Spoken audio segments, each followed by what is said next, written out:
पूर्ण परमात्मा ने नमः। जब जब भूल पड़े, इस पत्र में सार ज्ञान की एक झलक है सेवा में। पूज्य गुरुदेव स्वामी रामदेवानंद जी महाराज जी को दंडवत प्रणाम। गुरु जी के श्री चरणों में कोटि कोटि नमन। परमेश्वर कबीर जी के हीरे मोती लालो व सर्व संगत को दास का शुभ आशीर्वाद। आप सभी की अटूट श्रद्धा गुरुदेव के चरणों में सदा बनी रहे। आप भक्ति दान सेवा करके आजीवन मर्यादा का पालन करते हुए इस महाकष्टदायक यानी दुखालय दुखों के घर काल ब्रह्म यानी ज्योति निरंजन के लोक से निकलकर अपने पिता के घर सतलोक में चले जाओ। आपको एक पत्र भेज रहा हूं। यह गुरुदेव स्वामी रामदेवानंद जी के लगाए बाग के पेड़ पौधों में लगे कीड़ों से रक्षा करेगा। यह स्प्रे का काम करेगा। काल के दूतों से बचाव के लिए रक्षा कवच बनेगा। इसको पढ़कर भी जो काल के भेजे दूतों से किनारा नहीं करेगा, वह परमेश्वर कबीर जी का हंस नहीं है, वह काल की फर्द में चढ़ा है। संत गरीबदास जी ने सब ओर से स्पष्ट कर रखा है। कहा है कि गरीब सटदल दोनों दिन का दिल में दोष ना धार। सतगुरु का कोई एक है काल का भरा संसार। अर्थात जो मार्गदर्शक गुरु पद पर परमेश्वर का भेजा संत है, उसे सांत्वना देते हुए कहा है कि जो परमेश्वर कबीर जी की शरण नहीं आते या आकर फिर काल के दूतों के खेमे में चले जाते हैं, उस कारण से महादुखी ना हो। उनके प्रति दोष दिल में ना मान कि इतना समझाने के बाद नरक में जा रहे हैं। जो 60 दल यानी जो 6 पंथ हैं, उस समय तक अन्य पंथ नहीं चले थे। गिरी पुरी नाथ वैष्णव आदि आदि तथा दोनों धर्मों हिंदू तथा मुसलमान के व्यक्तियों को काल ब्रह्म ने जकड़ रखा है। ये सब काल की फर्द में चढ़े हैं। सतगुरु का तो कोई कोई हंस यानी भगत तथा भगतमती है, वह दृढ़ रहेगा। सर्व संगत के लिए यह पत्र संजीवनी से कम नहीं है। इसको महीने में या जब इच्छा हो अवश्य सुनते या पढ़ते रहना है। इसको नित्य पाठ की बजाय मासिक पाठ समझकर जब इच्छा हो अवश्य पढ़ना या सुनना है। यह रोग प्रतिरोधक जड़ी यानी काल के प्रभाव को रोकने का काम करेगी। अपनी भक्ति क्रियाओं पर दृढ़ विश्वास बनेगा। विश्वास के बिना भक्ति सफल नहीं होती। आशा करता हूं जो काल के दूतों के जाल में फंसे हैं, वे भी पुनः विचार करेंगे, अपने निज घर की सुध लेंगे, जीवन की रक्षा करेंगे और अन्य सुरक्षित रहेंगे। हे मानव शरीर प्राप्त प्राणियों, आपको अनमोल अवसर मिला है अपना कल्याण करवाने का। सब सद्ग्रंथ तथा सब पहुंचे हुए संत यानी परमात्मा प्राप्त संत तथा स्वयं परमेश्वर कबीर जी बताते हैं, जो उनकी अमर वाणी में अंकित हैं कि मानो स्त्री पुरुष का जन्म दुर्लभ है, यह बार बार नहीं मिलता। जैसे प्रमाण मिलता है कागभूषण का, उसने यही बताया है कि मैंने अनेकों मानव जन्म बिना भक्ति के व्यर्थ किए। कुछ परिस्थिति ऐसी बनी जिस कारण से एक गुरु बनाया जो भगवान शिव का उपासक था। मेरे से भयंकर गलती हुई, मैंने अपने गुरु का खड़ा होकर सम्मान नहीं किया, जिस कारण से मेरे को भगवान शिव ने आकाशवाणी द्वारा श्राप दिया कि तूने अपने गुरु का अपमान किया है, मेरे लोक में आने योग्य तू नहीं है, तेरे को 1 लाख वर्ष तक नरक में डाला जाएगा। ये आकाशवाणी गुरु जी ने भी सुनी। गुरु जी को पता नहीं था कि इसने ऐसी गलती की है। तब गुरु जी ने कहा कि भगत परमात्मा शिव जी से क्षमा याचना कर। कागभूषण को साथ लिया। गुरु जी ने भगवान शिव से आंखों में पानी भरकर याचना की कि हे भगवान, बालक है, गलती हो गई, क्षमा करो। ऐसी प्रार्थना कई घंटों की। तब शिव ने कहा कि नरक में इसे जाना पड़ेगा, 1 लाख वर्ष तक इसको नरक में रहना भी पड़ेगा। परंतु इसके गुरु की प्रार्थना स्वीकार कर ली है। मैं अपने दिए श्राप को वापस नहीं ले सकता। मेरे आदेश से इसको यमदूत कोई कष्ट नहीं देंगे। ऐसा ही हुआ। 1,00,000 वर्ष नरक में रहकर उसे मानव जन्म मिला, क्योंकि उसको उसके गुरु ने दिल से नहीं उतारा था। कारण यह था कि कागभूषण ने गुरु से तथा प्रभु शिव से अपनी गलती की क्षमा याचना कर ली थी। कबीर जी ने कहा है कि कबीर हरि के रूठते गुरु की शरण जाए, कह कबीर गुरु रूठते हरि नहीं होत सहाय। यानी यदि राम रुष्ट हो जाए तो पूर्ण गुरु के पास जाए, वह सत साधना करवाकर कष्ट दूर करवा देता है। यदि गुरु रुष्ट हो गया तो परमात्मा सहायक नहीं होगा। कागभूषण को उस मानव जन्म में भी भक्ति की तड़प थी। वह लोमस ऋषि के सत्संग में गया, अपने अज्ञान से ऋषि के प्रवचनों में त्रुटि बताने लगा, समझाने से भी नहीं समझा। तब ऋषि ने कहा कि तेरी चांडाल जैसी दुर्बुद्धि है, तू चांडाल के घर जन्म लेगा। कागभूषण को अपनी गलती का एहसास हुआ कि मेरे पास मेरे तर्क का कोई शास्त्रोक्त प्रमाण नहीं था। मैंने ऋषि से विवाद नहीं करना चाहिए था। ऋषि के चरणों में गिरकर अपनी गलती की क्षमा याचना की। ऋषि द्वारा दिए श्राप को सुनकर क्रोध नहीं किया। मायूस होकर कहा कि ऋषिवर क्षमा करो। ऋषि ने कहा कि श्राप वापस नहीं हो सकता। फिर कागभूषण ने कहा कि हे देव, इतनी दया करो कि चांडाल बनकर भी मेरी भक्ति में आस्था कम न हो। तब ऋषि जी को उसे गिड़गिड़ाता देखकर दया आ गई और आशीर्वाद दे दिया कि तेरी भक्ति में लगन कम नहीं होगी। तब उसका जन्म कागभूषण रूप में हुआ। मुख काग यानी कौवे का, से शरीर देवता जैसा हल्के तेज का। उस कागभूषण वाले जन्म में उसे कबीर परमेश्वर जी सतगुरु रूप में जोगजीत नाम से मिले। ज्ञान चर्चा हुई तब उसके जीवन की गाड़ी पटरी पर आई। अब वह उस श्रेणी में है जिनको परमेश्वर कबीर जी सतपुरुष अपनी नजर में रखते हैं। उनको जैसे तैसे भक्ति से चार्ज करते रहते हैं। कागभूषण का मोक्ष किस युग में होगा? जब वह मानव होगा तथा पूर्ण समर्पित होकर पूर्ण सतगुरु जी से दीक्षा प्राप्त करके आजीवन मर्यादा में रहकर भक्ति सेवा तथा दान करेगा। इस संजय दिल्ली ने तो गुरु जी की आज्ञा का ही उल्लंघन सीना ठोक कर किया है। अपने आप गुरु बनने की कोशिश कर रहा है, आशीर्वाद देने लगा है जो इसका चित्र गवाह है, जिसमें यह मुझ दास की नकल करके अंगुली अंगूठे से सटाकर आशीर्वाद दे रहा है। यह मुद्रा कबीर जी और मेरे गुरु जी तथा दास के अतिरिक्त कहीं देखने को नहीं मिलेगी। मेरे बाद जो नकली हैं वे बकवाद करके जीवन नष्ट कर सकते हैं। बालक बहुते प्यारा माँ का, उससे बढ़कर शिष्य गुरुओं का, अर्थात माता को बच्चा बहुत प्रिय होता है। गुरु को अपना शिष्य माता से भी अधिक प्रिय होता है।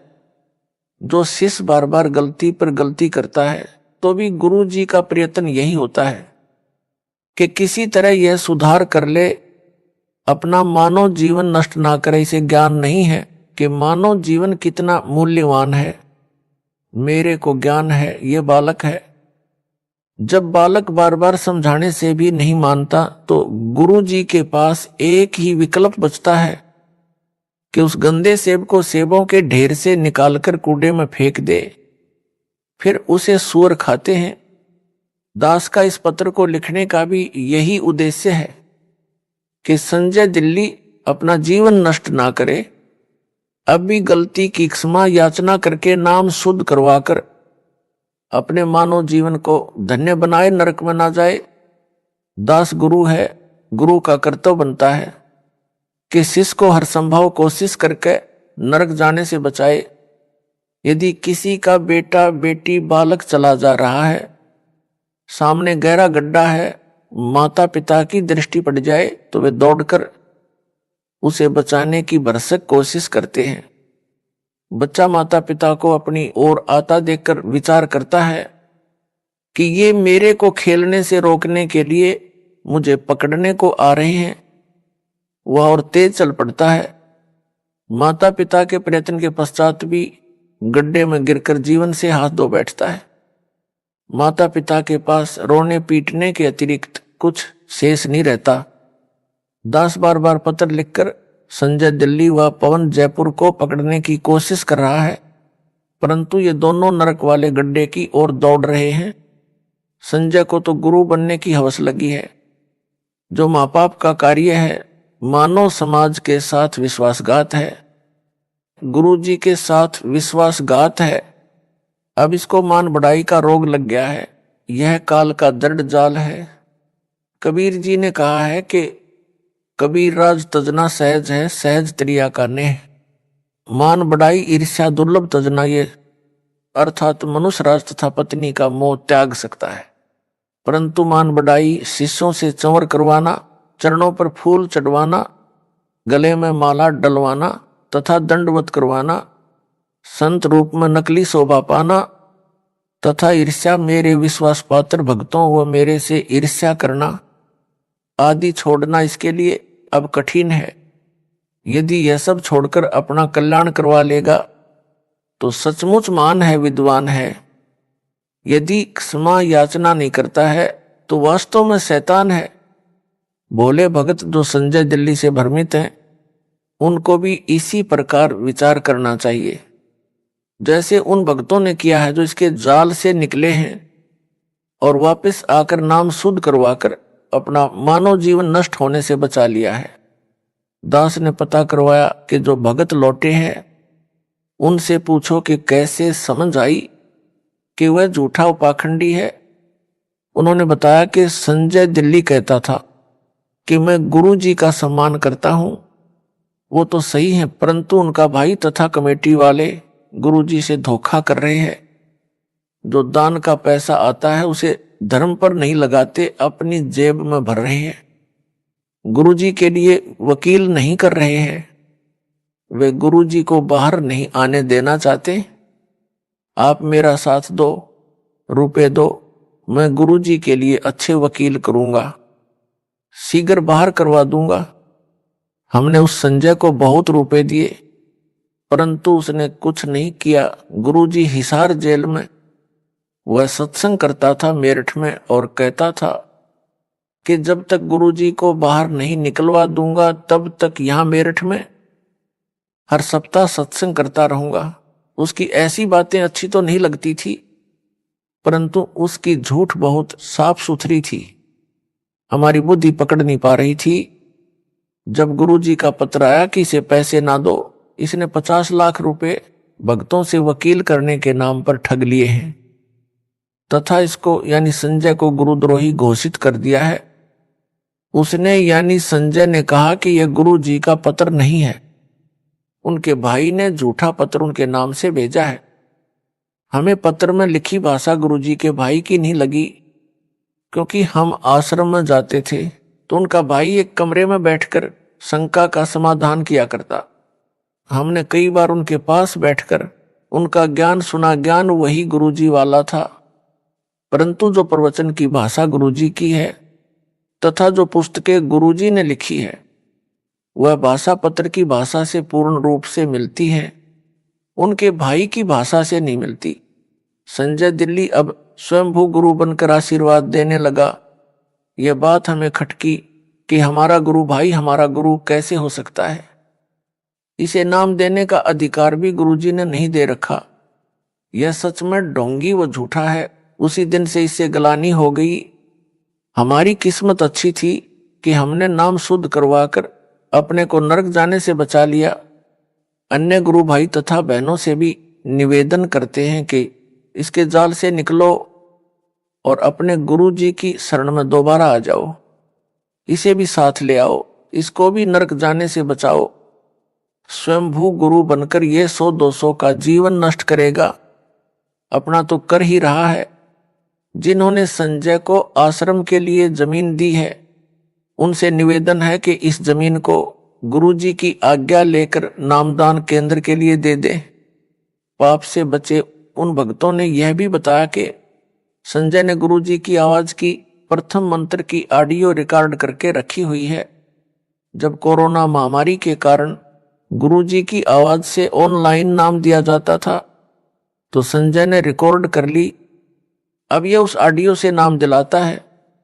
इसका उत्तर यह है कि संजय दिल्ली को नाम देने तथा दिलाने का आदेश दास ने दे ही नहीं रखा, इसलिए इसके द्वारा दिलाई दीक्षा कोई काम नहीं करेगी। यह भूत भगाने को अपनी शक्ति का चमत्कार बताकर मूर्ख बना रहा है। इसका खंडन आगे विस्तार पूर्वक किया है। नाम मेरी आवाज से दिलाता है, तो यह तो उनका गुरु भाई हुआ, फिर यह आशीर्वाद उनको किस लिए देता है? गुरु भाई आशीर्वाद देता है तो उसका बेड़ा गर्क होता है। उसने उनका नाम भी खराब कर दिया और अपना भी, इसीलिए तो इसको अज्ञानी कहा है। यदि ज्ञान होता तो यह बकवास ही नहीं करता। परमात्मा की आत्माओं के साथ इतना बड़ा धोखा नहीं करता, उनकी मर्यादा भंग नहीं करवाता। यह नकली गुरु नहीं बनता। यह कहता है कि कमेटी वाले सारा दान आप रख लेते हैं, धर्म नहीं लगाते। हे भगत जनों, यदि इस पापी की इस झूठ को सच्चा माने तो भी वे केवल धन हानि कर रहे हैं। धन तो परमात्मा और दे देगा, लेकिन यह संजय तो उनके मानव जीवन को ही नष्ट कर रहा है। गुरु से दूर करके काल के जाल में फंसा लिए, घर के छोड़ेगा ना घाट के। प्रमुख सेवादारों को उन भक्तों ने बताया जो संजय दिल्ली से भ्रमित हो गए थे और सच्चाई जानकर लौट आए हैं। नाम शुद्ध करवा लिया है। प्रमुख सेवादारों ने मुझ दास को बताया। वापस लौटे भक्तों द्वारा बताए गए कुछ पाखंड जो संजय दिल्ली करता है, वह भ्रम फैलाता है, उनका खंडन करता हूं, जो इस प्रकार है। संजय दिल्ली कहता है कि मेरे आश्रम में चाय नहीं बनेगी, आश्रम में दवाई नहीं रखी जाएगी, मेरे आशीर्वाद से वैसे ही रोग ठीक हो जाते हैं। उत्तरदास का जिसको दूध पीने को मिले चाहे कितनी बार पिए, दही खाने को मिले, हलवा व खीर प्रतिदिन खाने को मिले, उसे चाय की क्या आवश्यकता है? यह भक्तों के दान किए रुपयों से मौज मस्ती कर रहा है। रही बात दवाई आश्रम में ना रखने की, यह कुछ दिन का ड्रामा है। एक समय ऐसा आएगा यह स्वयं दवाइयां खाएगा। एक ऐसा ही पाखंडी था, वह भी सरेआम सत्संगों में प्रवचन करते समय दावा करता था कि मैं कभी रोगी नहीं होऊंगा। यदि मैं रोगी हो जाऊं और दवाई खाऊं तो मेरे मुंह में मूत देना। उस समय आयु 30-35 वर्ष की थी। कुछ दिन पश्चात उसको रोग घेरने लगे। उसका एक डॉक्टर शिष्टा गुप्त रूप से उससे इलाज करवाता रहा। आम संगत को पता नहीं चला, उसकी झूठ कामयाब रही। जब 60 वर्ष की आयु में प्रवेश किया तो और अधिक बीमार हो गया। फिर दवाई ने भी काम नहीं किया, भुगत कर मरा। इस प्रकार की बकवाद कुछ दिन ही चलती है। जब नकली गुरु मरा तब तक उन शिष्यों की तीसरी पीढ़ी तक उस काल के दूत के जाल में फंस चुकी थी। फिर परंपरा पड़ गई, मृत्यु के पश्चात उसकी यादगार बनाई गई। फिर उस समाध यानी यादगार की पूजा शुरू हो गई। सबको नरक के भागी बनाकर मरा। संजय दिल्ली ने कुछ संगत को कुछ दिन यह कहकर बरगलाया कि गुरुजी तो सही हैं, उनका भाई तथा कमेटी के सदस्य तथा उनके आसपास जो कि सेवा में रहते थे वे गलत हैं। वे दान का सारा पैसा अपनी जेब में रख लेते हैं। गुरुजी को जेल से बाहर नहीं निकलने देना चाहते। आप संगत वाले मेरा साथ दें, रुपये दो, मैं गुरुजी को बाहर लाऊंगा। इस प्रकार की बातों से बहुत सारे अनुयायी जो नए नए तथा कुछ पुराने भी उसके बहकावे में आ गए। मेरे द्वारा नियुक्त विश्वास पात्र भक्तों को दान देना भी बंद कर दिया। उस समय वह संजय पाखंडी 50 लाख रुपये भक्तों के दान के ले गया। एक भी वकील नहीं किया आज तक। जब दास को पता चला कि संजय दिल्ली तथा पवन जयपुर ने इस प्रकार संगत को भरमा दिया है, तब सख्त कदम उठाए, संगत को संभाला। दास ने जेल जाने की लीला यह देखने के लिए की है कि मेरे सतलोक जाने के पश्चात संगत वाले इस अनमोल मिशन को कैसे चलाएंगे। अब तो दास संसार में है, जो भी त्रुटि अनुयायी करेंगे उनको समझाकर सीधे मार्ग पर ले आऊंगा। यदि कोई भगत या भगत मति समझाने के पश्चात भी सुधार नहीं करेगा तो वह हमारे काम का नहीं है, वह तो चेडू है। चेडू क्या है यह बताता हूं। दूध से दही और दही से मक्खन बनता है। मक्खन अधिक समय ठीक नहीं रहता, इसलिए उसे गर्म किया जाता है। गर्म करने के पश्चात जो लस्सी घी में होती है वह ऊपर आ जाती है, जो कई दिन घी में रहने से खराब हो जाती है। वह लस्सी नहीं कही जाती, उसे हरियाणा में चेडू कहते हैं। यानी बेकाम का पदार्थ होता है। उसको एक बर्तन में डालकर उसमें ठंडा पानी डालकर कुछ देर छोड़ दिया जाता है। यदि थोड़ा बहुत घी उसमें रह गया होता है वह जम जाता है। फिर उस जमे घी को भी निकाल लिया जाता है, क्योंकि उस घी बनाने वाली को पता होता है कि घी प्राप्त करने के लिए कितना संघर्ष करना पड़ता है। भैंस या गाय मोल लेनी, उसका चारा मोल लेना, या किसान है तो चारा घर का होता है, उसे बेचे तो धन मिलता है, वह भी घी बनाने के खर्च में ही गिना जाता है। फिर भैंस गाय की देखरेख, दूध निकालना, गर्म करना, दही बनाना, फिर मक्खन बनाना, तब मक्खन को गर्म करके शुद्ध घी तैयार किया जाता है। इसलिए घी बनाने वाली बहन, बेटी या माई घी का कण भी व्यर्थ नहीं जाने देना चाहती। उस चेडू के ठंडा होने पर जरा सा भी घी मिलता है तो उसे भी निकाल कर रख लेती है। उसको शुद्ध घी इतना प्रिय होता, घी का एक कण भी नहीं छोड़ती। फिर उस चेडू फुई को फेंक देती है। इसी प्रकार दास ने सन 1994 से 2014 तक तथा वर्तमान तक सत्संग की वीडियो यानी नूरी शरीर से ज्ञान समझाकर सत्संग पर सत्संग सुनाकर सर्व सदग्रंथों को वीडियो के माध्यम से सबको दिखाकर संगत रूपी मक्खन निकाला है। अब उस मक्खन को ताया गर्म किया है। इसमें जो चेडू होगा वो ऊपर आ जाएगा। वह चेडू तो ऊपर आ चुका है। दास का यह पत्र रूपी ठंडा पानी है। यदि कोई कण यानी अच्छी आत्मा उस चेडू में होगी उसे निकाल लूंगा, क्योंकि दास को शुद्ध घी यानी भगत आत्माएं जान से भी प्यारी हैं। उनके लिए भटक रहा हूं, दूसरी बार बिना दोष के जेल में हूं, परंतु आशा करता हूं कि एक दिन सत्य की जीत होगी। परमेश्वर कबीर जी से कुछ नहीं छिपा है। मुझे चाहे कितना कष्ट मिले, परमात्मा की आत्माएं काल के जाल से निकले, अपना कल्याण करवाकर अपने निज घर सतलोक में चली जाएं। दास आपको मासुखी देखना चाहता है, मुझे अपने कष्ट की कोई परवाह नहीं है, परंतु जो मन में बांस उपजा है इससे डर लग रहा है। गरीबदास जी ने कहा है कि संगत माही कुसंगत उपजा, जैसे वन में बांस। आप घिस घिस आग लगाया करें वनखंड का भी नाश, अर्थात जैसे वन में अन्य फलदार व कीमती लकड़ी वाले पेड़ों के साथ साथ बांस भी उग जाता है।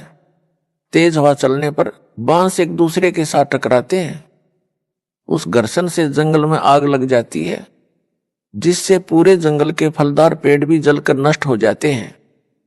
यह संजय साकट तथा पौन जयपुर वही कुसंगत उपजी है। कुछ संगत के भगत भी इनके साथ लगे थे। जब दास को पता चला कि संजय व पौन नाम के दो जालिम संगत में आग लगा रहे हैं, तब सब संगत को आदेश दिया कि इनका साथ छोड़ दो। जिन भक्तों को मैंने जिम्मेदारी दे रखी है उनकी बातें मानो। दान के सब पैसों का हिसाब दास के पास आता है, एक पैसा भी गलत प्रयोग नहीं हो रहा। कमेटी वालों ने सब हिसाब बनाकर संगत के पुराने भक्तों को दिखाया। इतना रुपया आज तक दान में मिला है, इतना वकीलों व भक्तों के घर सहायता तौर पर दिया गया है। संगत बहुत समझदार है, वह तुरंत मान गई और दास ने संजय दिल्ली तथा पवन जयपुर को गुरुद्रोही घोषित कर दिया।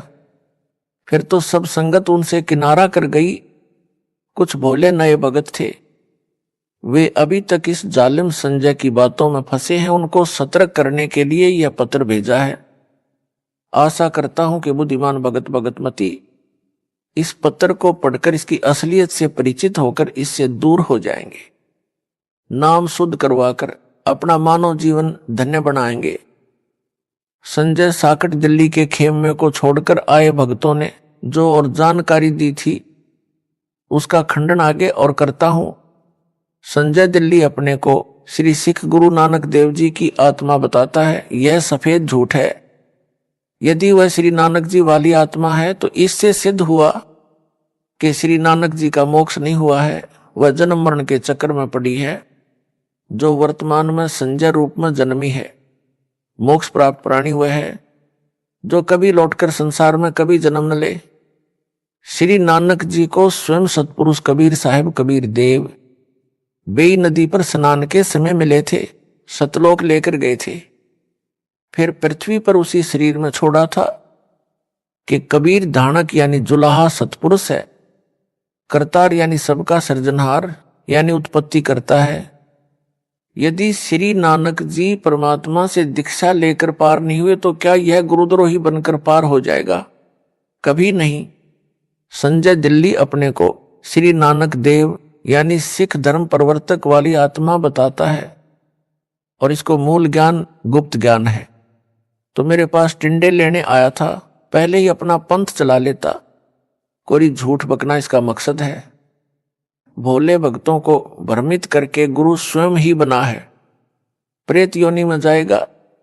जो परमात्मा कबीर जी ने अध्यात्म ज्ञान श्री नानक जी को बताया था वह सिखों के गुरु ग्रंथ साहिब में अंकित है। वही ज्ञान दास बता रहा है। श्री नानक वाली आत्मा इससे भिन्न ज्ञान कौन सा बताएगी? इससे भिन्न जो भी ज्ञान है वह अज्ञान है। काल के दूत की पहचान। जिस समय जोगजीत रूप में आए परमेश्वर कबीर जी से काल ज्योति निरंजन ने विवाद किया था, तब काल ने कहा था कि आप एक सच्चा कबीर पंथ चलाओगे, उससे पहले मैं 12 पंथ चलाऊंगा, 12 अपने यानी काल दूत भेजूंगा, जो सत्संग में तो तेरी वाणी यानी साखियों शब्दों चौपाइयों आदि बोलेंगे, परंतु उनका अर्थ गलत बनाकर सारी जनता को गुमराह करेंगे। उन 12 पंथों के पश्चात और अनेकों पंथ अपने दूत भेजकर चलाऊंगा, सब जीवों को भरमाऊंगा। उन काल के चलाए पंथों के गुरुजन वर्तमान तक कबीर जी की वाणियों का गलत अर्थ करके जनता को भ्रमित कर रहे हैं। संजय दिल्ली भी यही कर रहा है। सत्संग व वाणी तो मेरे सत्संगों की चलाता है, ऑडियो व वीडियो दोनों स्वरूप यानी फोटो भी मेरा वो कबीर परमेश्वर का रखता है, परंतु अपने अज्ञान से मेरे तत्व ज्ञान को अज्ञान बनाकर भ्रमित करता है। सफाई देता है कि यदि मैं काल का दूत होता, जैसा रामपाल ने मुझे काल का दूत बताया है, तो क्या मैं उनके सत्संग की वाणी सुनता या आश्रम में वाणी चलाता? संजय दिल्ली जिस प्रकार मेरे द्वारा बताए तत्व ज्ञान का अनर्थ करके बताता है, सामान्य भोला भगत भ्रमित हो जाता है। उदाहरण यह कहता है कि पेड़ की जड़ को रामपाल ने पूर्ण ब्रह्म बताया है। जड़ पूर्ण ब्रह्म नहीं हो सकती, उसे पोषक तत्व मिट्टी से मिलता है। पूर्ण ब्रह्म को किसी के सहारे की आवश्यकता नहीं है, जड़ को मिट्टी का सहारा लेना पड़ता है। इसका उत्तर जैसे विद्यालय में अध्यापक विद्यार्थियों को समझाते हैं कि दिन रात कैसे बनते हैं, उसके लिए एक तेल से जगने वाला दीपक एक मेज पर रखा जाता है तथा एक ग्लोब फुटबॉल के आकार का एक स्टैंड पर लटकाया जाता है। अध्यापक कहता है कि बच्चों, दीपक को सूर्य मानो, ग्लोब को पृथ्वी मानो। पृथ्वी घूमती है, तब जो भाग सूर्य के सामने आता जाता है वहां दिन होता है, जो भाग सूर्य के सामने नहीं होता वहां रात होती है। इस संजय जैसा मूर्ख विद्यार्थी तर्क दे कि दीपक सूरज नहीं हो सकता। दीपक को जगने के लिए तेल का सहारा लेना पड़ा, माचिस का सहारा लेना पड़ता है।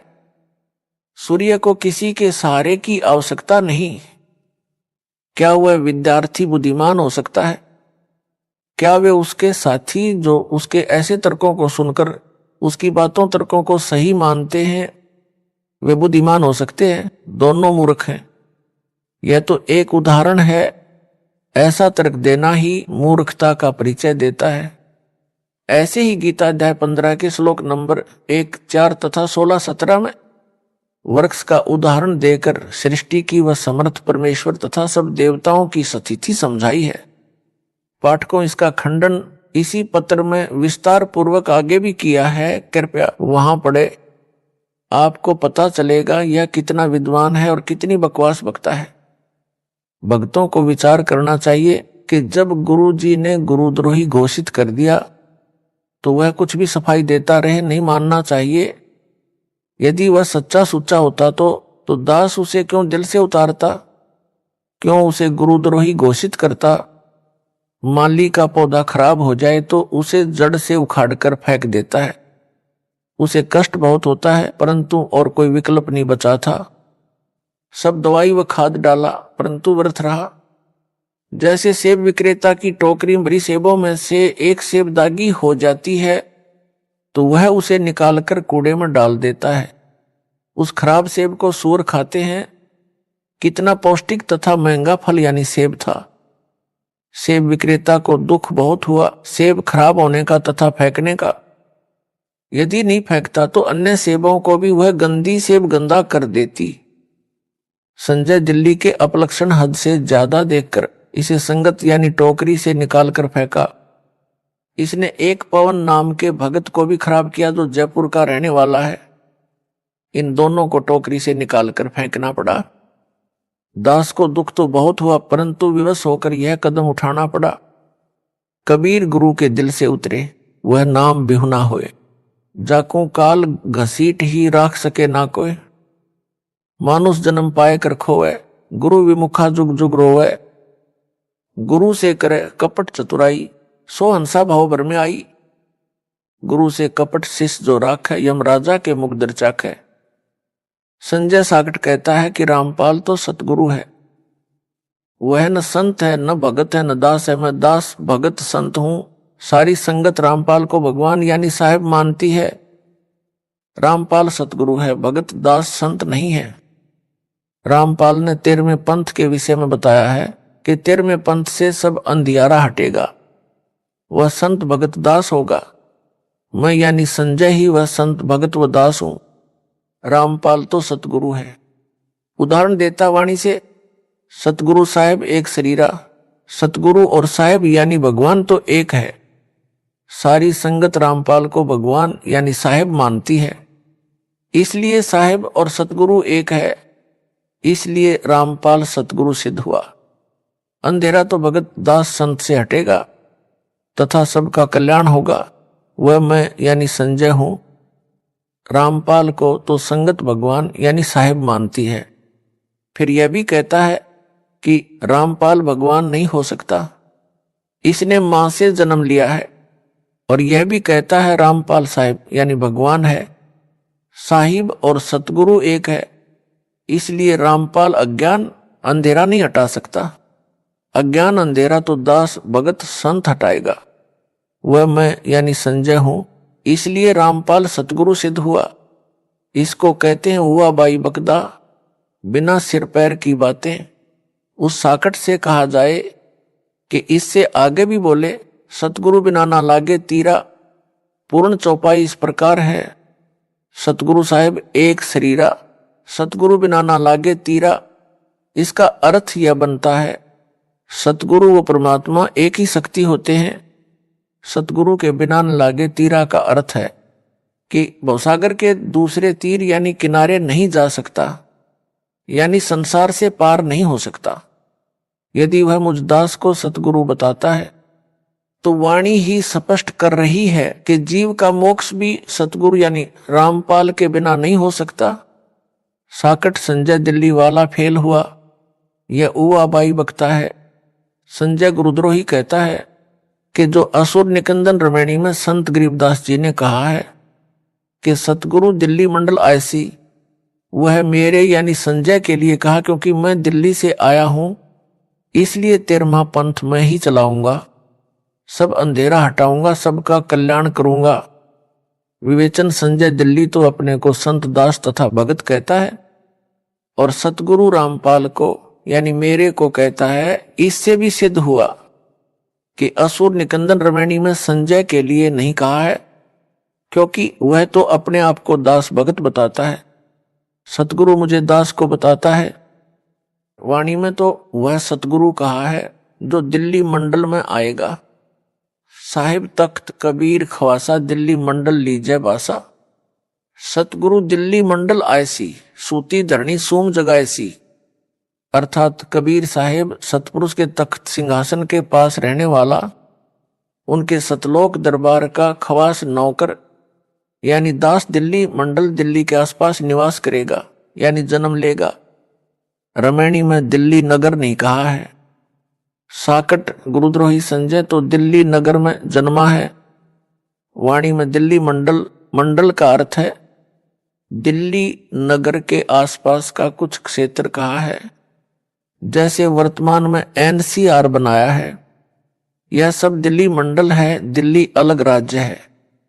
वाणी में फिर कहा है कि वही सतलोक में कबीर साहब का खवास यानी दास यानी नौकर दिल्ली मंडल में सतगुरु बनकर आएगा और सोम यानी कंजूस लोगों को तत्व ज्ञान से जगाएगा, भक्ति दान सेवा करवाएगा। असुर निकंदन रमैणी की वाणी में तो स्पष्ट कहा है कि सतगुरु से जीव का कल्याण होगा। साकट संजय दिल्ली गुरुद्रोही का तर्क कुतर्क यानी गलत विवेचन सिद्ध हुआ। इसको वाणी का अर्थ भी ठीक से नहीं करना आता, अनर्थ करके बताता है। काल का दूत यही करता है, यह स्पष्ट काल का दूत है।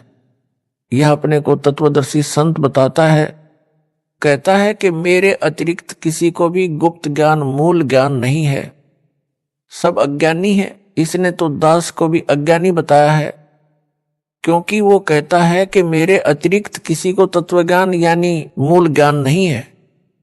इससे तो यही स्पष्ट कर रहा है कि मैं संजय गुरुद्रोही ही तत्वदर्शी हूं। यदि वह दास द्वारा बताए यथार्थ अध्यात्म ज्ञान यानी तत्व ज्ञान से भिन्न ज्ञान रखता है तो उसकी पुस्तक बनाए या कोई वीडियो बनाकर इंटरनेट पर डाले, तब मेरी संगत का छोटा सा बालक भी उसके अज्ञान का पर्दाफाश कर देगा। यह संजय दिल्ली गुरुद्रोही प्रथम नाम मंत्र वही जाप करने को देता है या मेरी आवाज से प्रथम मंत्र दीक्षा दिलाता है जो दास ने इसको दीक्षा में दिए थे, तथा जो भी सतनाम यानी 2 अक्षर का इसको दिया है, इसको ना सार नाम दिया है ना सार शब्द प्राप्त करवाया है। अब यह गुरुद्रोही इन दोनों नामों प्रथम मंत्र तथा सतनाम से भी खाली हो गया है। वाणी में कबीर परमेश्वर ने कहा है कि गुरु के दिल से उतरे वह शब्द बिहुना होए, वाकू काल घसीट ही राख सके ना कोय। अर्थात जो शिष्य पूर्ण गुरु यानी सतगुरु के दिल से उतर जाता है यानी गुरु जी द्वारा गुरुद्रोही घोषित कर दिया है, उसका नाम कनेक्शन कट जाता है, वह शब्द यानी नाम रहित खाली हो जाता है, उसको काल घसीट ले जाता है, उसे कोई नहीं बचा सकता। इस संजय दिल्ली साकट गुरुद्रोही को काल घसीट कर ले जा चुका है। काल इसमें प्रेतवत प्रवेश है, जैसे ऋषियों में प्रवेश करके अधूरा सूक्ष्म वेद लिखाकर उसके 4 भाग श्री वेद व्यास ऋषि द्वारा करवा दिए। सब जनता ने इन्हीं वेदों को पूर्ण अध्यात्म ज्ञान मान रखा था। दास का ज्ञान योग मेरे गुरुदेव जी की कृपा से परमेश्वर कबीर जी ने खोलकर सर्वग्रंथों का सार निकलवाया है। सूक्ष्म वेद यानी तत्व ज्ञान जो स्वयं कबीर परमेश्वर जी ने प्रत्येक युग में प्रकट होकर सतलोक से चलकर आकर बताया था, उसे सब ग्रंथों से भी प्रमाणित किया है। इससे हटकर जो कोई भी ज्ञान बताएगा वह अज्ञान होगा। कबीर जी ने कहा है कि 9 मन सूत उलझिया ऋषि रहे जखमार, सतगुरु ऐसा सुलझा दे उलझे ना दूजी बार। अर्थात कबीर परमेश्वर जी ने कहा है कि अध्यात्म ज्ञान रूपी 9 मन यानी 360 किलोग्राम सूत, कच्चा धागा जो चरखे से काता जाता था, जो कपास से बनता था, उलझा हुआ है। ऋषिजन भी इसे समझने सुलझाने की अत्यधिक कोशिश कर रहे हैं, परंतु सुलझा नहीं यानी स्पष्ट नहीं हुआ। संध्या आरती में भी यही कहा है कि सनक सनंदन नारद मुनिजन शेष पार नहीं पावे, शंकर ध्यान धरे निस्वासर अजहू ताही सुलझावे। अर्थात ऋषियों तथा शेषनाग को भी परमात्मा का पार नहीं पाया यानी यथार्थ रूप में नहीं समझ सके। शंकर भगवान कहलाने वाला भी दिन रात हठ योग करके ध्यान लगाकर परमात्मा को समझने तथा ज्ञान सुलझाने में अभी तक लगा है, कुछ भी सुलझ नहीं पाया है। सतगुरु ऐसा स्पष्ट कर देगा यानी सुलझा देगा, जो फिर उस युग में दोबारा किसी के उलझाने से यानी अज्ञान बनाने से नहीं उलझेगा। इस वाणी से यह भी स्पष्ट हुआ कि तत्व ज्ञान को सतगुरु ही प्रकट कर सकता है। संजय साकट दिल्ली तो अपने को संत दास भगत बताता है तथा सतगुरु मुझ दास को बताता है, इससे भी यह अपने अज्ञान के मकड़ जाल में स्वयं ही फंस गया, अर्थात झूठा सिद्ध हो गया है। यदि इस गुरुद्रोही की बात को सच्ची माने, जो यह कह रहा है कि मैं संजय दिल्ली ही तत्व ज्ञान जानता हूं, मूल ज्ञान जानता हूं, तो नाम मेरे यानी दास वाले क्यों जपता है, क्यों अपने जाल में फंसाए भोले भक्तों को देता है? फिर तो नाम भी भिन्न होने चाहिए। यदि यह कहेगा कि नाम तो यही सही है, तो फिर इसके तत्व ज्ञान का क्या अचार डालना है? मोक्ष तो निज नामों से होना है, वे यह दास दीक्षा में दे रहा है। दास को मेरे गुरुदेव स्वामी रामदेवानंद जी से नामदान करने की आज्ञा मिली है, जो एक संत मत की परंपरा है। इसको गुरुद्रोही घोषित मेरे द्वारा कर रखा है। इससे ये नाम लेने से कोई लाभ नहीं होगा, यानी मोक्ष नहीं हो सकता। विशेष दास ने अपने पूज्य गुरुदेव जी के सानिध्य में अध्यात्म ज्ञान को बारीकी से समझ लिया था। गुरु मर्यादा में रहना मोक्ष का मूल मंत्र है, जिसका दास ने परमात्मा से डरकर पालन किया। गुरुपद दास को दिया जाएगा, यह तो स्वप्न में भी नहीं सोचा था, क्योंकि दास एक सामान्य भगत था, गृहस्थी बाल बच्चेदार था। हरियाणा सिंचाई विभाग में जेई यानी जूनियर इंजीनियर के पद पर नौकरी करता था। दास ने अपने छोटे भाई महेंद्र दास को यह ज्ञान बताया। एकदम नया तथा पहले वाले से बिल्कुल विपरीत होने के कारण पहले तो कोई रुचि नहीं दिखाई, परंतु बड़ा भाई होने के कारण ज्ञान सुनने से इनकार नहीं कर सका, मन मारकर सुनता रहा। फिर परमेश्वर कबीर जी की कृपा से, गुरुदेव जी के आशीर्वाद से दास का प्रयत्न सफल हुआ और मान गया। गुरु जी यानी स्वामी रामदेवानंद जी से दीक्षा उसे दिलाई। फिर तो उसने अपने अनेकों साथियों को भी ज्ञान समझाया, उनको गुरुदेव जी यानी स्वामी रामदेवानंद जी से नाम दिलाया। यह दास भी अपने संपर्क वालों को ज्ञान समझाकर गुरु जी से दीक्षा दिलाता था। ऐसा शुभ कर्म वर्षों चलता रहा। दास ने 17 फरवरी 1988 को पूज्य गुरुदेव जी से दीक्षा ली थी। सन 1994 तक सबको गुरुदेव जी से दीक्षा दिलाया करता। एक दिन नए भक्तों को नाम दिलाने के लिए गुरुजी के पास गया। भगत महेंद्र दास भी मेरे साथ थे। समागम चल रहा था। गुरुजी के आसपास बहुत सारे भगत बैठे थे। गुरुजी उनमें से किसी की फरियाद सुन रहे थे। हम सब भक्तों के पीछे बैठ गए। एक सेवादार के माध्यम से पहले की तरह नए भक्तों को नाम दिलाने का निवेदन किया। भगत की बात सुनकर गुरुदेव जी ने हमारी ओर कृपा दृष्टि की। हम सब ने दंडोत प्रणाम किया। उसी समय सैकड़ों भक्तों की उपस्थिति में दास को नाम देने का आदेश दिया। कहा कि आज के बाद तू नाम दिया करेगा। मेरे को पसीना छूट गया।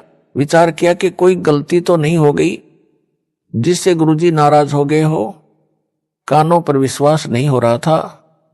गुरुजी नाराज नजर नहीं आ रहे, मुस्कुरा रहे थे, इसलिए हिम्मत बनी रही। दीक्षा देने का आशीर्वाद देते समय कहा कि आज के बाद यह तुम्हारा गुरु होगा। उपस्थित भक्तों की ओर संकेत करके कहा। मेरी दशा देखकर समझ गए कि भगत घबरा गया है। बोले कि अपने को अकेला न समझना, मैं तेरे साथ रहूंगा। परमेश्वर कबीर जी के आदेश से यह आशीर्वाद तेरे को दिया है।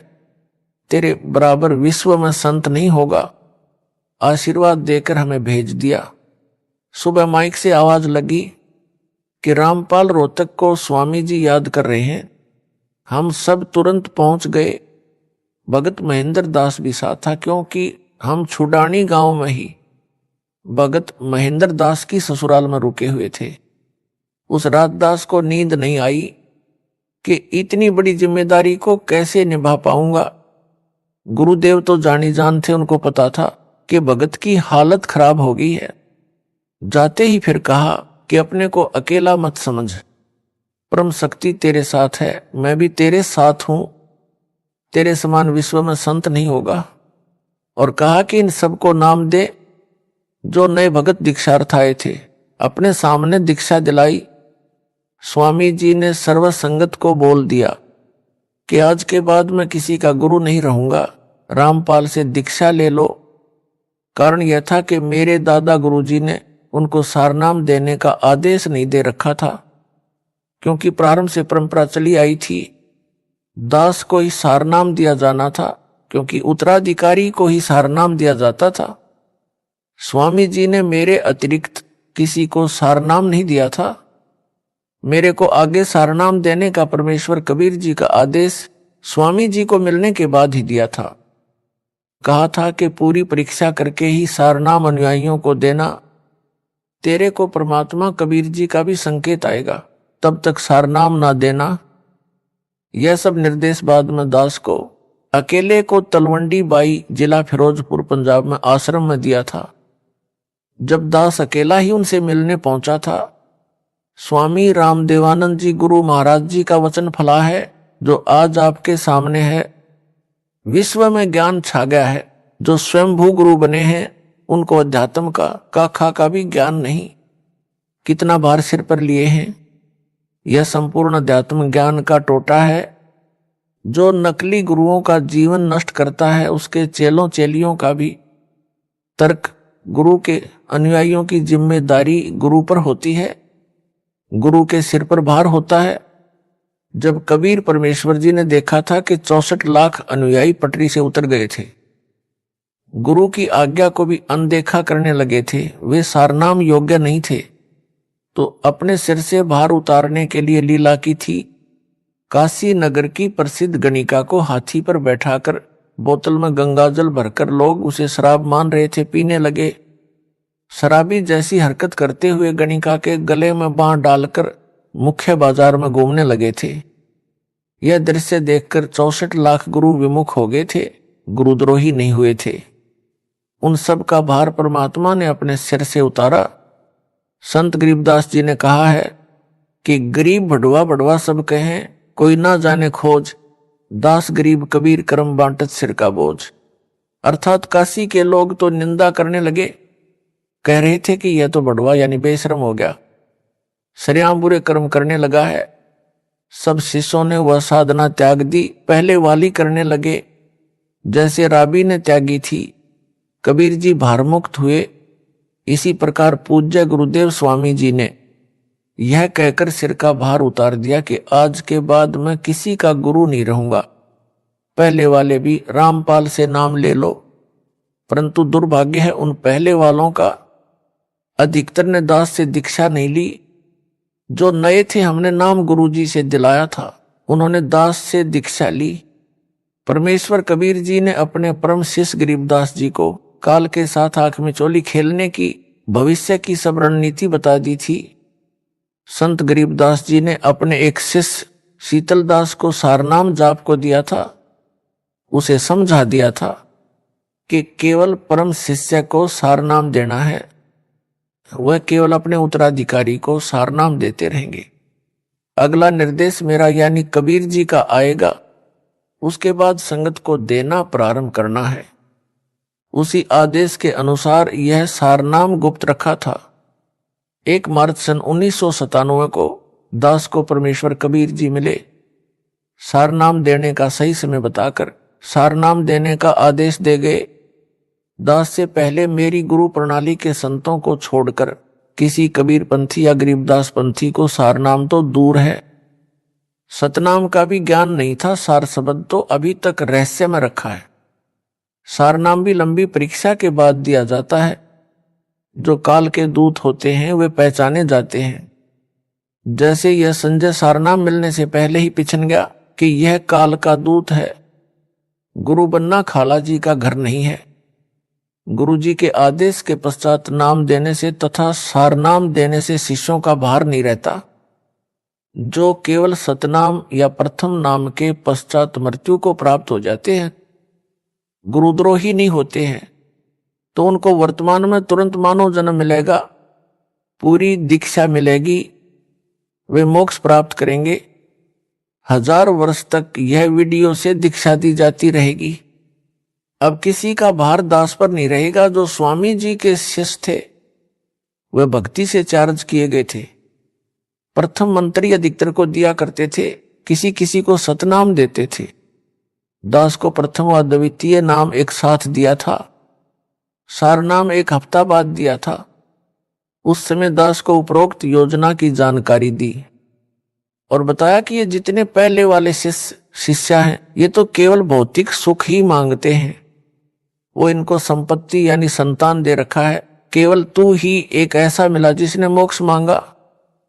दास ने कहा कि दीन दयाल, भौतिक सुख यानी संतान नौकरी आपने पहले ही दे रखा था, आपके ज्ञान के पश्चात इसकी इच्छा भी नहीं रहती, इसलिए एक मोक्ष की ही भीख दास आपसे मांगता है।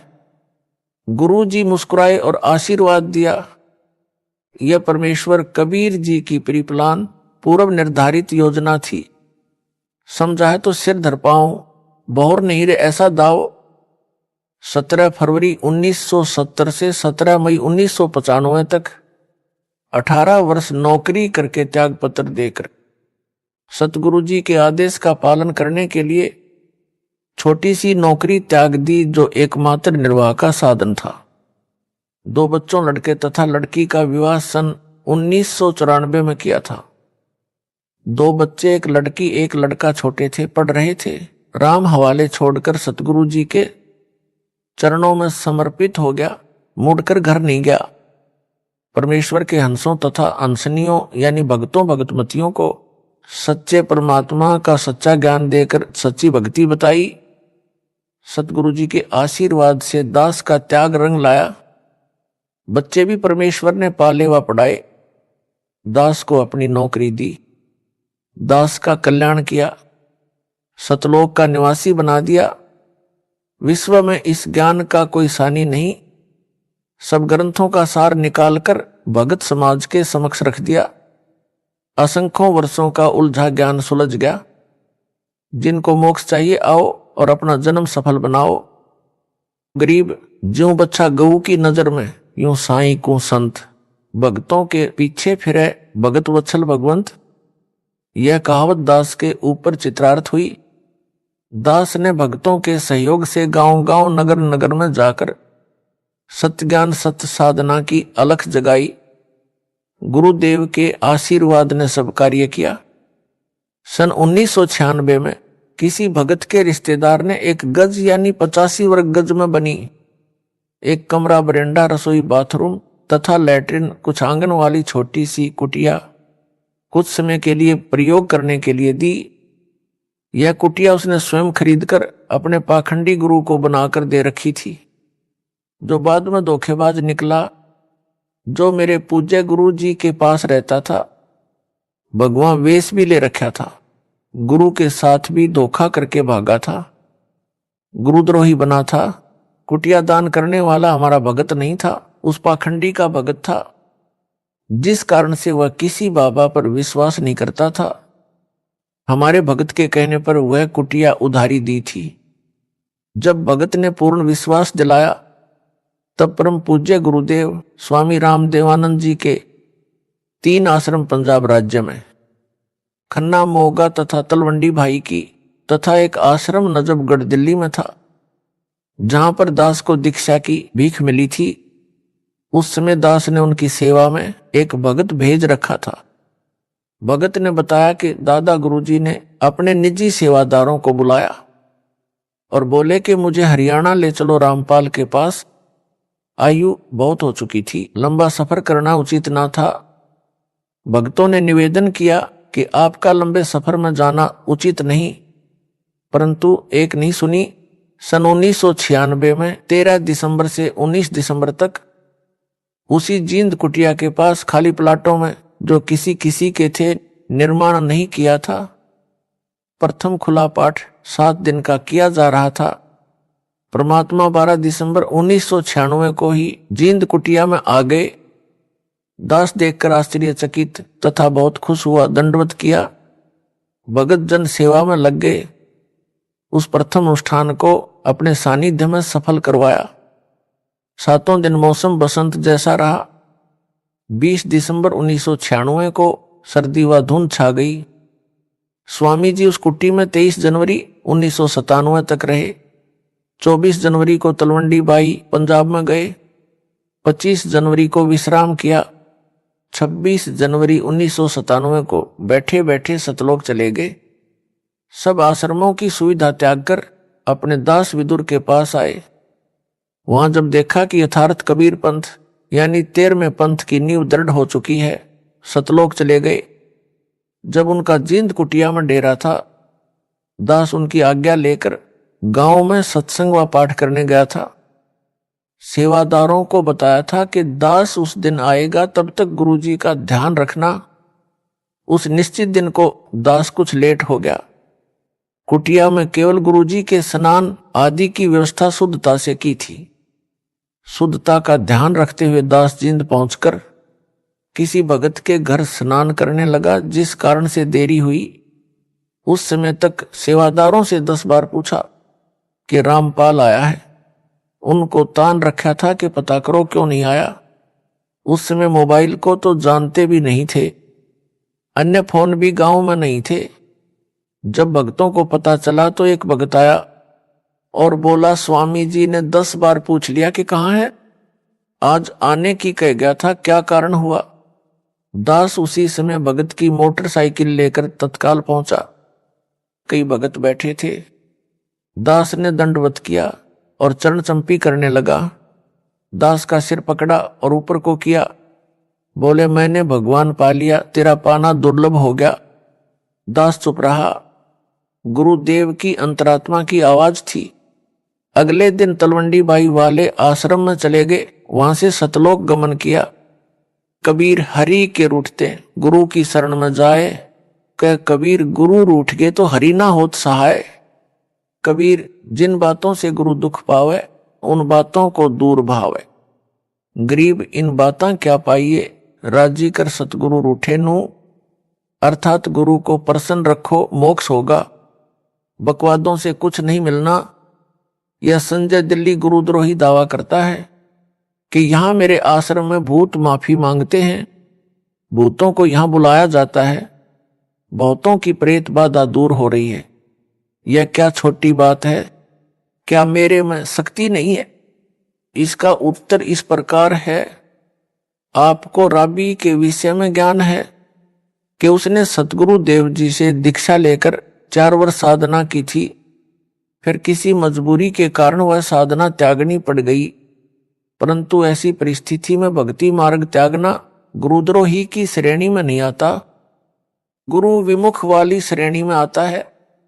उस 4 वर्ष की मर्यादित साधना से उस देवी में इतनी भक्ति की शक्ति हो गई थी कि उसके लिए मक्का वाला मंदिर उड़कर विमान की तरह लेने चला आया और उस भगत आत्मा को लेकर यथास्थान पर स्थापित हो गया। परंतु मोक्ष से बहुत दूर रही। मोक्ष कई जन्मों में कष्ट भोगकर पुनः सतगुरु शरण में आने से ही हुआ। यह संजय साकट भी 3-4 वर्ष मर्यादा में रहा। अब यह गुरुद्रोही हो चुका है। इससे मोक्ष कोष दूर हो गया है। उस मर्यादित साधना से मिली भक्ति ज्यादा नहीं टिकेगी, सीधा नरक में जाएगा। यह है सार ज्ञान। यदि इसे समझ होती तो इतनी बड़ी गलती नहीं करता। अब नाम देने का अधिकार इसको यानी संजय दिल्ली को दास ने यानी इसके भूतपूर्व गुरु ने नहीं दे रखा। वह सार नाम इसको प्राप्त नहीं। दावा करता है भूत निकालने का, भूतों को बुलाने का। भूत प्रेत निकालने व डालने वाले तो इस जैसे भारत में लाखों अड्डे हैं। इसने उस गांव को भूतगाह यानी प्रेतों का स्थान बना दिया। जैसे राजस्थान प्रांत में गांव मेहंदीपुर में बालाजी भूतगाह बना है, वहां केवल भूतों को निकालने डालने का काम है। अनगिनत जनता वहां जाती है। किसी का मोक्ष नहीं होना, क्योंकि मोक्ष तो सतगुरु से दीक्षा लेकर आजीवन मर्यादा में रहकर भक्ति सेवा दान करके प्राप्त होता है। गुरु भी पूर्ण हो। मेहंदीपुर में बालाजी का धाम कैसे बना? मेहंदीपुर राजस्थान प्रांत में एक सच्चा सुच्चा इंसान था। आयु लगभग 30 वर्ष हो चुकी थी। परमात्मा की भक्ति करता था। किसी कारण से विवाह नहीं करवाया था। जहां भी परमात्मा की कथा सत्संग चर्चा होती पहुंच जाता। सब कहते हैं कि गुरु बिन मोक्ष नहीं। उसने भी गुरु बनाया। गुरु रामायण का पाठ व कथा किया करता था। कोई भी पाठ करना होता है तो देसी गाय भैंस के घी की ज्योति जलाई जाती है जो हवन का काम करती है। उसने एक श्री राम का मंदिर भी बनवा रखा था। उसमें रामचंद्र, सीता व लक्ष्मण तथा हनुमान की मूर्तियां पत्थर की स्थापित कर रखी थी। उन मूर्तियों के सामने अखंड ज्योति जलती थी। किसी में प्रेत बाधा होती तो उस मंदिर यानी आश्रम में जग रही ज्योति को वह हनुमान की मूर्ति तथा श्री राम, लक्ष्मण, सीता की मूर्ति को देखकर चिल्लाने लग जाती, बाबा छोड़ दे, कभी नहीं आऊंगा। कुछ देर में वह प्रेत बाधा वाला व्यक्ति स्त्री या पुरुष शांत हो जाता। यह सब मेहंदीपुर वाला भगत भी देखता था। वह भी जो कोई प्रेत बाधा वाला उसके संपर्क में आता उसे गुरु धाम में ले जाता और भूत निकलवाता। एक बार गुरुजी बीमार पड़ गए, इलाज के लिए दूर शहर में चले गए। वहां लगभग 6 महीने रहना पड़ा। उसकी मौत हो गई। मेहंदीपुर वाला भगत अपने घर पर केवल हनुमान जी की पत्थर की मूर्ति को, जो उसे बारिश के मौसम में एक ऊंचे स्थान पर मिट्टी कटकर बह जाने पर दिखाई दी थी, वहां मिली थी, जो बहुत अच्छी यानी साफ नहीं बनी थी, परंतु लगती थी कि हनुमान जी की है। उसे हनुमान जी की कृपा से मिली मानकर उठा लाया। उस मूर्ति को एक स्थान पर स्थापित करके अखंड ज्योति लगाता था। 3 समय हनुमान का पाठ करता था जो गुरु ने बता रखा था। अब जो प्रेत बाधा वाले गुरु के पास जाते थे या नए जो मेहंदीपुर वाले के पास जाते थे, जिनको वह गुरु के पास ले जाया करता उसके पास आए, उनको भगत ने बताया कि गुरुजी तो इलाज के लिए बाहर गए हैं, पता नहीं कब स्वस्थ होकर आएंगे। इतने में वे सब उसके घर पर हनुमान जी की मूर्ति के सामने जग रही ज्योति के सामने चिल्लाने लगे। उसी प्रकार कहने लगे कि छोड़ दे बाबा, कभी नहीं आऊंगा या आऊंगी। 6 महीनों में उस भगत की आसपास प्रसिद्धि हो गई। जो गुरु के पास जाते या नए सब मेहंदीपुर जाने लगे, प्रेत बाधा ठीक होने लगी। उस भोले भगत को भ्रम हो गया कि तेरे में भी गुरु जैसी शक्ति आ गई है। वह महंत बन गया। उस भगत में प्रेत प्रवेश हुआ। नई नई प्रेरणा करने लगा। सतपकवानी बनानी चाहिए, 7 प्रकार की मिठाई मंगानी चाहिए, अधिक ज्योति जलानी चाहिए, आदि आदि। उस भगत ने 7 प्रकार का भोजन, हलवा, खीर, पूरी, कचौड़ी, पकौड़ी आदि आदि बनवानी शुरू कर दी। 7 प्रकार की मिठाई मंगवानी शुरू कर दी। प्रेत के सताए धनी व्यक्तियों ने उसमें खूब धन लुटाया।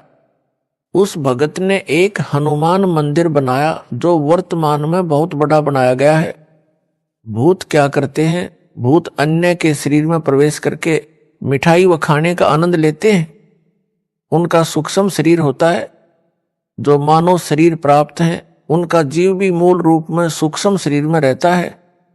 स्थूल शरीर उसे भक्ति, सेवा, दान करके मोक्ष प्राप्ति के लिए मिलता है। जो पूर्ण गुरु से दीक्षा लेकर भक्ति नहीं कर पाते, उनसे स्थूल मानव शरीर छीन लिया जाता है। उनमें से कुछ तो प्रेत बन जाते हैं। उस जीव का जो प्रेत बन गया है उसका मन वही स्थूल शरीर वाला आनंद चाहता है जो उसे स्थूल शरीर में मिल सकता है। जिस कारण से ये प्रेत किसी किसी में प्रवेश करके वह आनंद लेते हैं। जो व्यक्ति शराब पीते हैं, छोड़ नहीं पाते, उनमें कोई शराबी मरकर भूत बनकर प्रवेश है। वह चाहकर भी शराब नहीं छोड़ पाता। मेहंदीपुर में बालाजी के नाम से भगत ने मंदिर बनाया। मिठाई, मेवा, काजू, बादाम, किशमिश, मनुखा, दाख आदि का भोग लगाने लगा। यह प्रेत प्रेरणा से किया। जो प्रेत बाधा वाला मेहंदीपुर जाने लगा उसका भूत तुरंत निकल जाता और उस गांव यानी मेहंदीपुर के व्यक्ति जो शाम को आरती में आते हैं उनमें प्रवेश कर जाता है और वहां परमानेंट डेरा बना लेता है। प्रतिदिन भिन्न भिन्न प्रकार की मिठाई खाता है। इस प्रकार मेहंदीपुर बालाजी का धाम भूतगा बन गया, यानी भूतों की छावनी बन गया। मोक्ष ना तो उस भगत का हुआ, ना वहां जाने वालों का होगा। एक दिन वह गांव जिसमें संजय दिल्ली ने भूत धाम बनाया है, उस गांव के व्यक्ति जो इसके आश्रम में आरती में जाते हैं तथा वहां का 56 प्रकार का भोग खाते हैं, उनमें बाहर से आए लोगों के भूत प्रवेश करने लग जाएंगे तथा भूतों का केंद्र बन जाएगा। प्रेत यानी भूत पहले मानव ही थे, उनका स्वभाव दिमाग उसी तरह काम करता है। जब वे देखते हैं कि यहाँ पर क्या क्या सुविधाएं हैं, उसी अनुसार निर्णय लेते हैं। जो प्रेत बाधा वाला स्त्री पुरुष उस संजय दिल्ली वाले के आश्रम में आता है, प्रेत देखता है कि वहां प्रतिदिन हलवा खीर खाने को मिलते हैं, 56 प्रकार के भोग भी हैं। वे उस व्यक्ति से निकलकर वहीं डेरा जमा लेते हैं। जो वहां आरती में या वैसे आश्रम में आएंगे, उनमें प्रवेश कर जाएंगे। आरती में आने वाले कभी आश्रम नहीं आना चाहेंगे तो भी उनके अंदर प्रवेश प्रेत अंदर प्रेरणा करके लाएंगे। आने वालों की संख्या भी काल प्रेरणा से प्रेत बढ़ाएंगे। इस प्रकार यह आश्रम मानव पतन का केंद्र बन जाएगा। मेरे यानी रामपाल दास के आश्रम में केवल समागम में ही हलवा खीर बनाई जाती है, बाद में सामान्य भोजन बनता है, उसी से परमात्मा का भोग प्रसाद निकाला जाता है। प्रेत देख लेते हैं कि यहां पर बाद में कुछ नहीं मिलना, वे प्रेत बाधा वाले से निकलकर भाग जाते हैं, क्योंकि यहां उनकी पिटाई परमात्मा करते हैं। प्रेत बहुत चतुर हो जाते हैं। संजय जैसे पाखंडी के पास जाकर जानबूझकर दिखावा करते हैं, छोड़ दो कभी नहीं आऊंगा, बस शांत हो जाते हैं। उस प्रबंधक को भ्रम हो जाता है कि मेरी शक्ति से प्रेत नाक रगड़ रहे हैं, प्रेत बाधा ठीक हो रही है। विचार करें, संजय दिल्ली को भी अन्य भक्तों व भगतमतियों वाले मंत्र जाप को दिए, जो प्रथम व द्वितीय नाम में दिए जाते हैं। इसमें अलग से शक्ति कहां से आ गई? इस आश्रम से पहले इसने कितने भूत निकाले थे, कितनों को लाभ दिया था, पूछो पाखंडी से। अब काल इसको नचा रहा है, जीवों को इसके जाल में फंसा रहा है। इसका तथा इसके सहयोगियों व प्रसाद खाने वालों को अपने चक्रव्यूह में फंसा रहा है। यह है सार ज्ञान, जो समझ सके तो समझ लो। हरियाणा के भगत ने बताया कि मेरे 2 चाचा छोटी आयु में मरकर प्रेत बने थे। वे मेरे भाई की पत्नी में प्रवेश करके बताते थे कि घर में झगड़ा हम करवाते हैं, शराब पीने की प्रेरणा हम करते हैं, शहर में मिठाई खाने हम ले जाते हैं। फिर उसने दास से दीक्षा ली, तब उनका पीछा छोड़ा। मोक्ष ना संजय दिल्ली गुरुद्रोही का होगा, ना उसके संपर्क में आने वाले भक्तों व भगतमतियों का होगा। सब भूत बनेंगे, नरक में गिरेंगे। एक बड़ा अधिकारी था, वह राम व हनुमान का परम भगत था। मेहंदीपुर बालाजी की वर्तमान में बड़ी ख्याति है। उसने बताया कि मेरे घर में बहुत सुख था, परंतु हनुमान जी का परम भगत होने के कारण एक बार प्रबल प्रेरणा बनी कि मेहंदीपुर धाम में मत्था टेक कर आए। अपनी गाड़ी ली, पूरा परिवार बैठाया और पहुंच गया। उस धाम को देखकर बहुत खुशी हुई। वहां अनेकों चमत्कार देखे। कोई व्यक्ति जिसमें प्रेत प्रवेश था, बहुत बड़ा पत्थर उठाए खड़ा था। किसी को 3-4 सेवादार पकड़ रहे थे, उन सबको दूर पटक देता था, आदि आदि। घर पर आने के पश्चात मेरी पत्नी भी वही लीला करने लगी। चारपाई उठाकर फेंक दी। गेहूं का 50 किलोग्राम का कट्टा रखा था, उसे उठाकर खड़ी हो गई। वह 20 किलो वजन नहीं उठा सकती थी। अड़ोसी पड़ोसी बुलाए। एक ने बताया कि जो बालाजी जाता है उसमें हनुमान प्रवेश कर जाता है। एक बोला कि हनुमान नहीं, भूत प्रवेश कर जाता है। वह प्रवेश करके आ तो जाता है, परंतु यहां उसका मन नहीं लगता, जिस कारण से उत्पात मचाता है। किसी भूत निकालने वाले के पास ले जाना पड़ेगा। एक व्यक्ति हमारे को भूत निकालने वाले के पास ले गया। हमने सब कहानी बताई, उसने ज्योति जगाई। उसी समय मेरी पत्नी सिर घुमाने लगी। छोड़ दे बाबा, कभी नहीं आऊंगा, चिल्लाने लगी। शांत हो गई। वह बोला कि पक्का इलाज कर दिया, अब नहीं आएगा। हम घर आ गए। फिर उत्पात मचाने लगी। मैं अकेला ही अपनी पत्नी को लेकर उसी के पास गया। वहां जाकर भूत बोला कि मैं बालाजी का भगत हूं, तू क्या करेगा? भूत निकालने वाले की ओर संकेत कर रहा था।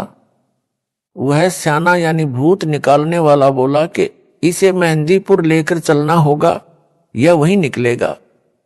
2 दिन बाद उस स्याने को साथ लेकर मैं अपनी पत्नी को लेकर मेहंदीपुर गया।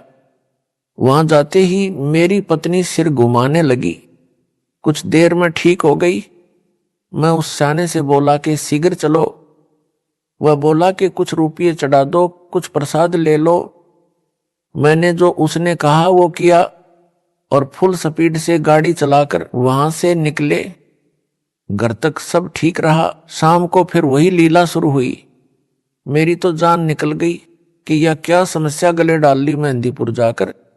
उसके पश्चात जिसने जहां स्याना बताया गए 1-2 दिन ठीक ठाक रहता, फिर वही समस्या। कहीं कहीं हफ्ता ठीक निकल जाता। मेरी पत्नी में पहले 1 भूत था, फिर 3 आगे, उसमें 2 और प्रवेश वहीं से करके आगे। भूतों ने बताया कि उस गांव के जितने व्यक्ति उस मंदिर में प्रसाद लेने आते हैं सब में प्रेत प्रवेश है।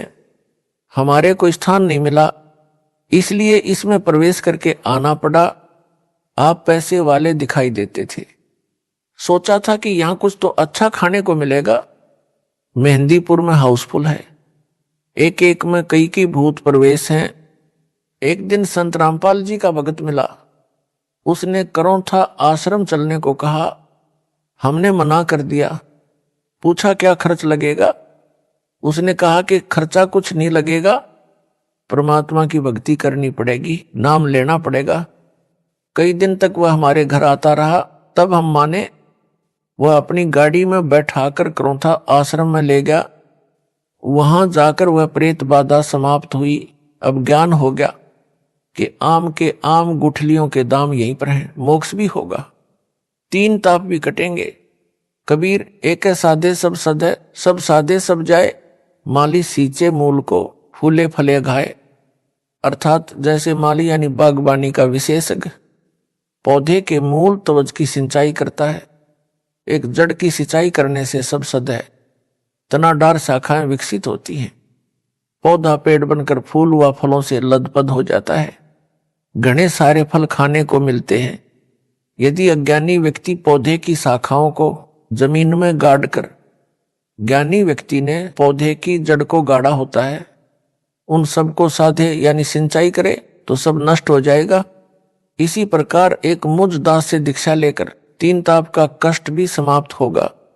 यानी प्रेत बाधा, पितृ बाधा जो 3 ताप में से एक हैं, तथा मर्यादा में रहकर भक्ति, दान व सेवा करने से सतलोक अमर धाम भी प्राप्त होगा, यानी पूर्ण मोक्ष भी होगा। अपराधी के अपराध करने में संयोगी भी पाप के भागी होते हैं। संजय दिल्ली ने अपने गुरु दास की निंदा की, मेरे भोले भक्तों को भ्रमित करके मेरे से दूर किया, गुरुद्रोही बन गया। यह इसका पहला अपराध है। इससे बड़ा अपराध भक्ति मार्ग में नहीं है। आप तो नरक जाएगा ही। अनेकों भक्तों के भी नाम खंडित करवा दिए, जो काल ज्योति निरंजन के जाल में फिर फंस गए। जो वापस आ जाएंगे, नाम शुद्ध करवा लेंगे, वे तो बच जाएंगे। अन्य जो इसको दान देकर इसके पाप में सहयोग कर रहे हैं, वे भी इसी के समान परमात्मा कबीर जी के अपराधी हैं। जिन्होंने इस गुरुद्रोही संजय दिल्ली को भूतों का धाम बनाने के लिए जमीन दान की है, वे इसी के समान परमात्मा कबीर जी के दोषी हैं। भगत चाहे प्रथम नाम प्राप्त है, चाहे सतनाम प्राप्त है, उसको सर्वप्रथम नियम बताए जाते हैं। लिखित में प्रिंटेड कॉपी नियमों की तथा भक्ति बोध दी जाती है, जिनमें यह भी बताया गया है कि कबीर गुरु बिन माला फेरते, गुरु बिन देते दान, गुरु बिन दोनों निष्फल हैं, चाहे पूछो वेद पुराण। अर्थात गुरु धारण किए बिना नाम जाप व दान करना व्यर्थ है। कबीर गुरु बिन दान पुण्य जो करही, मिथ्या हुए कब हूं न फल ही। गुरु बिन प्रेत जन्म सब पावे, वर्ष सहंस गर्भ सो रहावे। गुरु के मिले कटे दुख पापा, जन्म जन्म के मिटे संतापा। गुरु बिन होम यानी ज्योति यज्ञ नहीं कीजे, गुरु की आज्ञा माही रहीजे। गुरु को तजय भजय जो आना, ता पशुआ का फोकट ज्ञाना। गुरु से बैर करे शिष जोई, भजन नाश अरु बहुत बिगोई। गुरु के चरण सदा चित दीजय, जीवन जन्म सफल कर लीजय। गुरु से कपट शिष जो राखे, यमराजा के मुगदर चक है। कबीर जानबूझ साची तजय करे झूठ से ने, ताकि संगत है प्रभु सोपन में भी ना दे। संत गरीबदास जी की वाणी भी स्पष्ट करती है, गरीब गुरुद्रोही की पैड पर जय पग आवे वीर, 84 निश्चय पढ़े सतगुरु कहें कबीर। उपरोक्त वाणियों का अनुवाद स्पष्ट है कि पूर्ण गुरु जी को दान न करके अन्य को दान करता है वह व्यर्थ है। परंतु गुरु जी ने जिस शिष्य को दान इकट्ठा करने को कहा, यानी कोई ज्योति के रूप में, कोई पाठ के रूप में दान करते हैं, तो उनके नाम लिखे जाते हैं तथा रुपये भी लिखने वाला अपने पास रख लेता है, बाद में गुरु जी को पूरा हिसाब देता है। इस प्रकार का दान गुरु को किया ही दान माना जाता है। इस वाणी में इस प्रकार के दान को व्यर्थ नहीं बताया है। जो गुरुद्रोही घोषित है उसको किया दान तथा अन्य किसी बाबा साधु को किया दान व्यर्थ कहा है, वह कभी नहीं फलेगा। जो गुरु धारण नहीं करते या गुरु से विमुख हो जाते हैं, गुरुद्रोही हो जाते हैं, वे सब प्रेत का जन्म प्राप्त करते हैं। संजय गिल्ली गुरुद्रोही घोषित है। जो इसके सहयोगी हैं वे गुरु विमुखी माने जाएंगे, वे भी प्रेत जन्म प्राप्त करेंगे। तो उस गांव में जिसमें संजय दिल्ली साकट ने पाखंड फैला रखा है, जो उसके आश्रम में आरती करके प्रसाद लेते हैं, वे भी प्रेत जन्म प्राप्त करेंगे। यह परमात्मा कबीर जी का बताया तथा बनाया विधान है जो अटल है। प्रेत की आयु लंबी होती है, हजारों वर्षों तक प्रेत बना रहता है। किसी औरत के गर्भ में प्रवेश रहना पड़ता है। प्रेत का स्त्री से जन्म नहीं होता, परंतु गर्भ में कष्ट बहुत होता है। उस गर्भ के कष्ट को वह पाप आत्मा झेलता है। एक माई जींद जिले हरियाणा की बताती थी कि मेरे पेट में बच्चा है, घूमता महसूस होता है, डॉक्टर से जांच भी करवा ली, कुछ नहीं मिला। उस माई की आयु लगभग 62 वर्ष थी। प्रेत को इस प्रकार के महाकष्ट भी झेलने पड़ते हैं। प्रेत योनि महाकष्टदायक होती है। यदि पूर्ण गुरु मिल जाए और शिष्य या शिष्या आजीवन मर्यादा पालन करते हुए भक्ति सेवा दान करे, तो इस प्रकार की सत्य साधना से इस प्रकार के युगों युगों के दुख यानी संकट व संताप महादुख समाप्त हो जाएंगे। गुरु जी से ही होम ज्योति यज्ञ करवाना लाभदायक है। गुरु जी की बजाय अन्य से ज्योति यानी हवन व अन्य धर्म यज्ञ, ध्यान यज्ञ, प्रणाम यज्ञ व ज्ञान यज्ञ आदि करवाना व्यर्थ है। गुरु जी के आदेश का पालन शिष्य व शिष्या को करना चाहिए। गुरु को तजय यानी छोड़कर अन्य में आस्था रखे यानी बजाय उस पशु जैसे शिष्य को फोकट ज्ञान है, उसे कुछ भी ज्ञान नहीं है, वह तो डांगर है। जो शिष्य शिष्या गुरु जी के साथ शत्रुता यानी दुश्मनी करता या करती है, जैसे संजय दिल्ली कर रहा है, उसकी भक्ति नष्ट हो जाती है तथा अन्य बहुत अत्यधिक हानि होती है। भगत व भगत मती को चाहिए कि गुरु जी के चरणों में सदा समर्पित रहे। जैसे पतिव्रता अपने पति के अतिरिक्त किसी अन्य पुरुष में पति वाला भाव कभी नहीं देखती, चाहे कोई देवता क्यों न हो, मानो तो दूर की कौड़ी है।